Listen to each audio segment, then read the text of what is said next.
Tell me when. No. Oh, it's on?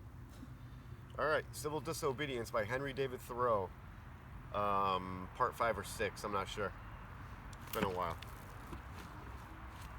The night in prison was novel and interesting enough. The prisoners in their shirt sleeves were enjoying a chat and the evening air in the doorway when I entered.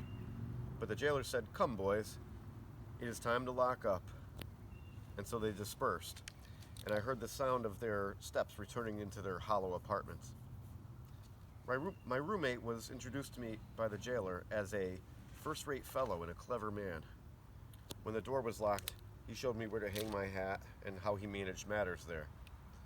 The rooms were whitewashed once a month, and this one at least was the whitest, most simply furnished, and probably the neatest apartment in the town. He naturally wanted to know where I came from and what brought me there. And when I had told him, I asked him in my turn how he came to be there, presuming him to be an honest man, of course. And as the world goes, I believe he was. Why, he said, "They accused me of burning a barn, but I never did it." As near as I could discover, he had probably gone to bed in a barn when drunk, smoked his pipe there, and so a barn was burnt. He had the reputation of being a clever man, had been there some 3 months waiting for his trial to come on, and would have to wait as much longer. But he was quite domesticated and contented, since he got his board for nothing and thought that he was well treated. He occupied one window and I the other, and I saw that if one stayed there long, his principal business would be to look out the window. I had soon read all the tracts that were left there and examined where former prisoners had broken out and where a grate had been sawed off, and heard the history of the various occupants of that room. For I found that even here there was a history and a gossip which never circulated beyond the walls of the jail. Probably this is the only house in town where verses are composed, which are afterward printed in a circular form, but not published.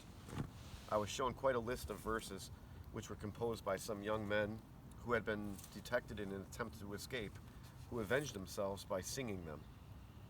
I pumped my fellow prisoner as dry as I could, for fear I should never see him again.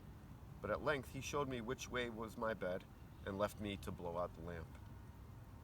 It was like traveling into a far country, such as I had never expected to behold, to lie there for one night.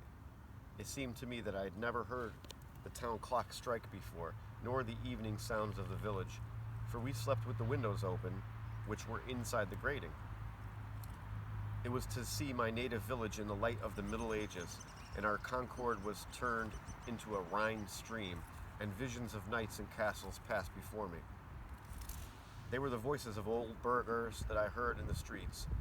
It was an involuntary spectator and auditor of whatever was done and said in the kitchen of the adjacent village inn, a wholly new and rare experience to me.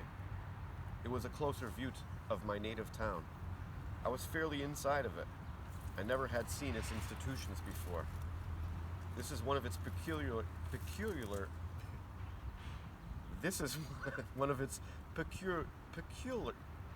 oh my God. This is one of its peculiar, I can't say it. What the hell's the matter with me? Oh, I might have to edit this.